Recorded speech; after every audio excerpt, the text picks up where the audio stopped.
আপনারা যারা ইন্ডিয়ান গরু লালন পালন করেন বা হাট থেকে নিয়েছেন, সেই ক্ষেত্রে আপনারা একটা কাজ করবেন। যদি আপনাদের খামার থাকে, খামার থেকে এদেরকে 7-8 দিন বাইরে রাখবেন। কিসের জন্য বাইরে রাখবেন সেটা আপনাদেরকে দেখাচ্ছি। দেখুন এর পায়ের অবস্থা, চুবড়ে গেছে। আর এনাকে যে পাত্রে খাবার দিবেন ওই পাত্রে কোনো যান গরুকে না খাবার দেন, তাহলে দেখা যাচ্ছে যে আপনার যদি ওই পাত্রটা যদি অন্য গরু খায় তারও চবড়ে যাবে। এই দেখুন এদের কি অবস্থা, সব আঠাইলে হয়ে গেছে। এই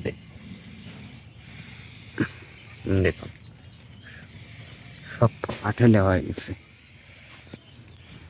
এখন এদেরকে ট্রিটমেন্ট চলতেছে, দেখা যাক এরা পরিপূর্ণভাবে সুস্থ হলে তাহলে এদেরকে আমি খামারে খামারে তুলব, তাছাড়া এখনও তুলব না। আর এখানে দেখুন ছোট করে একটা করে থোয়া হয়েছে, যান 8-10 দিন এখানে থাকে, যদি ভালো হয় তাহলে এই খামারে উঠবে। আর ওনাকে চোবড়ানের রোগটা বেশি ধরছে, সেই ক্ষেত্রে দেখুন উনি হচ্ছে জাবর কাটতেছে, উনি একটুকুও জাবর কাটতেছে না, ওর মুখ টুক দেখা যাচ্ছে সব কিছু মানে আইটে যাচ্ছে, এরকম টাইপের হয়ে আছে। এখন এরা পরিপূর্ণভাবে সুস্থ হবে। আর এর জন্য যে ট্রিটমেন্ট দেখুন ট্রিটমেন্ট করা হচ্ছে, এই ট্রিটমেন্টটা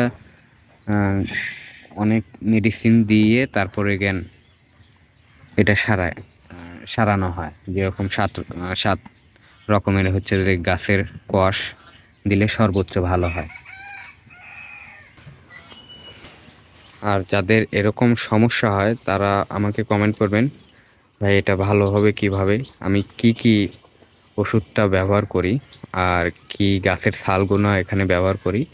যদি আপনারা কমেন্টে বলেন তাহলে আমি ইনশাল্লাহ সেই ভিডিওটা দিব।